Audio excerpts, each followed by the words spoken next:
బట్టల మరకలు పూర్తిగా వదిలించే ప్లాంట్ బేస్డ్ డిటర్జెంట్ లిక్విడ్ ఎలిమ్ డిటర్జెంట్ లిక్విడ్.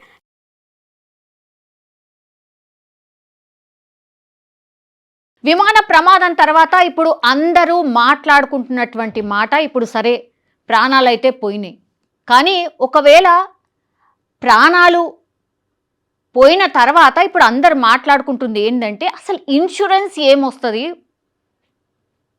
వీళ్ళు ఎవరైతే చనిపోయినరో వాళ్ళకి ఇన్సూరెన్స్ వర్తిస్తుందా లేదా, ఒకవేళ బీమా చేసుకుంటే ఎట్లా, చేసుకోకపోతే ఎట్లా, విమాన ప్రమాదంలో చనిపోయిన వాళ్ళకి అసలు బీమా సౌకర్యం ఎట్లా ఉంటుంది ఏంటి అనేది కూడా ఒక పెద్ద చర్చ నడుస్తోంది. యాక్చువల్లీ విమానయాన సంస్థల పరిహారం గురించి కూడా అసలు నియమ నిబంధనలు ఏంటి, వాళ్ళకి ఎట్లా పరిహారం ఇవ్వాలి ఏంటి అనేది కూడా పూర్తిగా డీటెయిల్గా ఎక్స్ప్లెయిన్ చేసే ప్రయత్నం చేయబోతున్నారు. గుజరాత్లోని అహ్మదాబాద్లో జరిగినటువంటి విమాన ప్రమాదం తర్వాత ప్రయాణ బీమా ప్రాముఖ్యత ఏంటి అనేది కూడా చర్చకు వస్తోంది. విమాన ప్రమాదంలో మృతి చెందిన ప్రయాణికులకు ఎంత పరిహారం చెల్లిస్తారు, అసలు ప్రయాణ బీమా అంటే ఏంటి, అది ఎలా వస్తుంది, దాని నియమ నిబంధనలు ఏంటి, ఇప్పుడు పెద్ద ప్రశ్నగా మారిపోయింది. ప్రయాణ బీమా నుండి ఒక వ్యక్తి ఎంత ప్రయోజనం పొందుతారో తెలుసుకోవడం ఇప్పుడు చాలా చాలా ముఖ్యం. ఒకవేళ ప్రయాణ బీమా లేకపోయినా మృతులకు పరిహారం లభిస్తుందా లేదా, అండ్ విమానయాన సంస్థల పరిహారం గురించి నియమాలు ఏంటి అనేది ఇప్పుడు పూర్తిగా తెలుసుకునే ప్రయత్నం చేద్దాం. భారతదేశంలో అనేక దేశాల్లో విమాన ప్రమాదం జరిగినప్పుడు విమానయాన సంస్థ బాధ్యత మాంట్రియల్ కన్వెన్షన్ 1999 ప్రకారం నిర్ణయించబడుతుంది.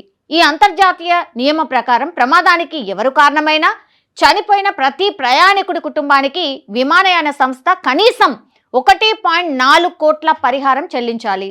ఆల్రెడీ విమానయాన సంస్థ అంటే టాటాకి సంబంధించిన విమానయాన సంస్థ 1 కోటి పరిహారం చెల్లించింది, కానీ ఇక్కడ మాత్రం 1.4 కోట్ల పరిహారం అంటున్నారు. మరి అదెందుకు ఇవ్వలేదు? విమానయాన సంస్థ నిర్లక్ష్యం వల్లే ప్రమాదం జరిగిందని రుజువైతే పరిహారం మొత్తం ఇంకా ఎక్కువగానే ఉండే అవకాశం ఉంది. డీజీసీఏ కింద దేశీయ విమానాల్లో కూడా ఇలాంటి నియమాలు వర్తిస్తాయి. ప్రయాణ బీమా ప్రయోజనం అసలు ఎలా ఉంటుంది? ప్రయాణికుడు ప్రయాణ బీమా తీసుకుంటే అతడు ఎయిర్లైన్ కాకుండా ఇతర ప్రయోజనాలు కూడా పొందొచ్చు.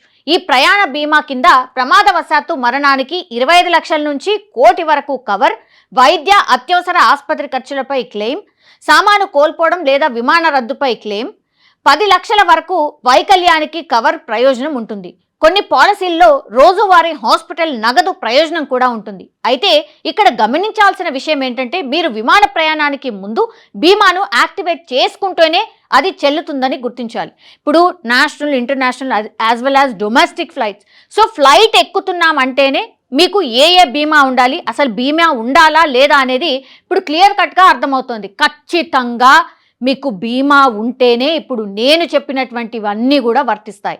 వెరీ కామన్ అయిపోయింది. ఇప్పుడు చాలామంది ఫ్లైట్లలో టైం సేవ్ అవుతుందని చెప్పి ఫ్లైట్లలో జర్నీ చేస్తున్నారు. అట్లాంటప్పుడు బీమా అనేది మస్ట్, ఇన్సూరెన్స్ అనేది మస్ట్.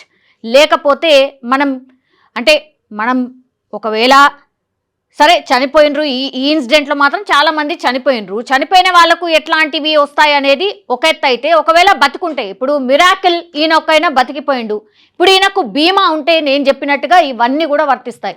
ఆసుపత్రి ఖర్చులు కానీ, మీకు అంటే ఏమేం ఖర్చులు అవుతాయో మీకు ట్రీట్మెంట్కి అయ్యే ఖర్చులు కానీ అవన్నీ కూడా ఈ బీమాలో కవర్ అవుతాయి. ఒకవేళ ఈ మిరాకిల్ పర్సన్ ఎవరైతే బతుకున్నాడో ఆయన ఒకవేళ బీమా తీసుకొని ఉంటే ఇదంతా కూడా కవర్ అవుతుంది. అండ్ ఎవరైతే చనిపోయినరో వాళ్లకు నేను ఇంతకు ముందు చెప్పినట్టుగా బీమా తీసుకొని ఉంటే 25 లక్షల నుంచి 1 కోటి రూపాయలు, అట్లాగే సామాను ఎట్లాగో మొత్తం క్రాష్ అయిపోయింది కాబట్టి ఆ సామాను కింద ఎంతో రుసుము వస్తుంది. 10 లక్షల వరకు వైకల్యానికి, ఒకవేళ మీకు నిజంగానే వైకల్యం కాలో చేతో ఇట్లాంటి ఏమన్నా వస్తే 10 లక్షల వరకు కవర్ అవుతుంది.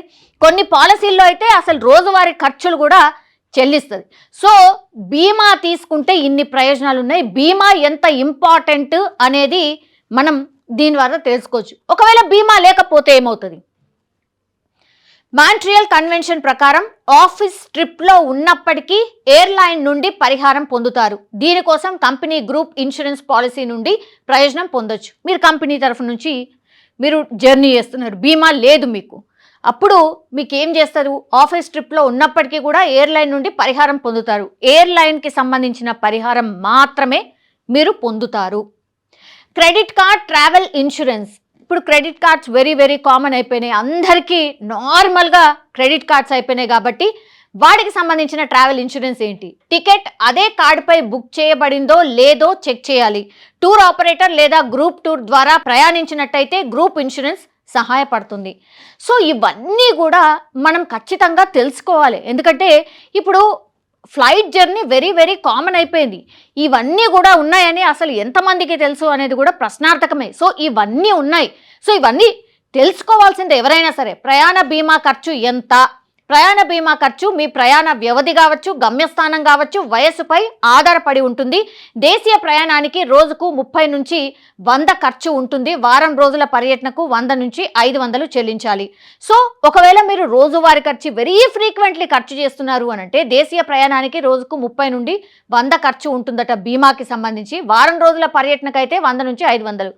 వెరీ నామినల్ ఖర్చులు ఇవి మనం దృష్టి పెట్టము, ఏమవుతుందిలే అని వెరీ ఓవర్ కాన్ఫిడెన్స్లో ఉంటాం. కానీ ఇట్లాంటి ప్రమాదాలు జరిగినప్పుడు మాత్రం ఒక హెచ్చరిక అన్నమాట. విదేశీ ప్రయాణానికి అంచనా ప్రీమియం ఎంత? ఆసియా దేశాలకు 300 నుంచి 700, కవరేజ్ 5 నుంచి 15 లక్షలు. యూరోపియన్ దేశాలకు 500 నుంచి 1200, కవరేజ్ 50 లక్షల నుంచి 1 కోటి వరకు. సో మనం చెల్లిస్తుంది ఎంత? 300 నుంచి 700కి అయితే కవరేజ్ ఎంత? 5 నుంచి 15 లక్షల కవరేజ్ ఇస్తోంది. యూరోపియన్ దేశాలకు వెళ్ళినప్పుడు 500 నుంచి 1200 రూపాయల వరకు చెల్లించుకుంటే కవరేజ్ 50 లక్షల నుంచి 1 కోటి వరకు ఉంటుంది. సో ఒక్కసారి మీరు వీటిపైన తెలుసుకోండి, దృష్టి పెట్టండి, వెరీ వెరీ ఇంపార్టెంట్. కెనడాకైతే 1000 నుంచి 2500 చెల్లించుకుంటే 50 లక్షల నుంచి 1 కోటి వరకు కవరేజ్ అందుతుంది. ఆస్ట్రేలియా ఆర్ యూకేకు కవరేజ్ 700 నుంచి 1500 చెల్లిస్తే కవరేజ్ 25 లక్షల నుంచి 1 కోటి వరకు ఉంటుంది. సో విమానంలో ప్రయాణించే ముందు ఇవి చాలా చాలా ముఖ్యం. తరచూ ఎవరైతే దేశీయ అంతర్జాతీయ ప్రయాణ చేస్తూ ఉంటారో వాళ్ళందరూ కూడా ఇట్లాంటి బీమాలు ఉన్నాయి, వాటికి కవరేజ్ ఇంతింత అమౌంట్ చాలా ఎక్కువగా ఉంది కాబట్టి బీమా కంపల్సరీ తీసుకోవాల్సిందే. నామినీ వివరాలను సరిగ్గా అందులో పొందుపరచాలి, లేదంటే పరిహారంలో సమస్యలు వస్తాయి. పాలసీలో ప్రమాదవశాత్తు ఆర్ వైద్య కవర్ కంపల్సరీ ఉండేలాగా చూసుకోవాలి. బీమా డిపాజిట్ అండ్ ప్రింట్ కాపీలను తీసుకువెళ్ళాలి. సో బీమాకి సంబంధించిన పేపర్స్ కూడా ఎంత ఇంపార్టెంట్, ఎవరైతే ఈ ఫ్లైట్లలో జర్నీ చేస్తున్నారు అనేది తెలియజేసే కథనం ఇది అనుకోండి, ఆర్ తెలియజేసే ఇన్సిడెంట్ ఇది అనుకోవచ్చు. సో 265 మంది చనిపోయినరు. సో ఇమాజిన్ చేసుకోండి, అందులో ఒక్కడు మాత్రమే మిగిలిపోయిండు. ఆయన ఇక అదృష్టం అనుకోవచ్చు, లేదంటే అసలు అంటారు కదా నూకలు ఉన్నాయి ఆయనకి అని. అట్లాంటి మిరాకిల్స్ చాలా రేర్ ఆఫ్ ది రేర్ జరుగుతుంటాయి. కానీ ఈ ఇన్సిడెంట్ చూసినప్పుడు మాత్రం ఒక్కోళ్ళు కూడా బతికే ఛాన్స్ లేదని అందరు నిర్ధారించుకున్నారు కూడా. కానీ ఇక్కడ ఈ బీమాలు ఇవన్నీ కూడా మీరు తెలుసుకొని విమాన ప్రయాణాలు చేసేటప్పుడు దయచేసి ఇన్సూరెన్స్ అనేది మస్ట్ అని తెలియజేసే సంఘటన ఇది.